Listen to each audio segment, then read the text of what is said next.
Wala sang pamilya nga ginamonitor ang katapos ang Regional Police Drug Enforcement Unit 6 kon RPDEO nga ginapatihan nagahari sang illegal nga droga sa Iloilo City. Sa interview sa K5 News FM Iloilo kay Police Captain Glenn Soliman, officer in charge sang RPDEO 6, ginpahayag sini nga sa tinalikdan nila nga mga operasyon nagkalain-lain man nga personalidad ang ila na aresto kag tagsa sa mga ini mayara sang supply nga ginakuwaan. Suno pa kay Soliman, mayara man sang drogista nga freelancer nga may sarang nga mag-finance kag may access sa ila mga kilala nga ginakuwaan sang supply.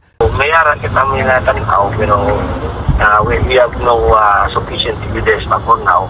That's why tutok kita. And then maybe someday or maybe tomorrow manapot natin sila kung sinisigi ang atong trabaho. Dugang pa sini ang pamilya nga ilag na monitor mabodlay pamotodan tungod wala sang bastante nga ebidensya kag wala ini direkta nga nagadil sang illegal nga droga.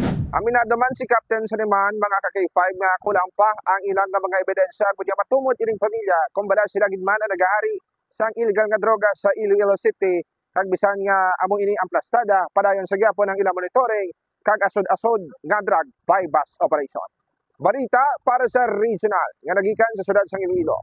Ako si K5 Aaron Refollo para sa Kampiyon na Balita, Serbisyo Publiko kag Kalingawan sa Western Visayas.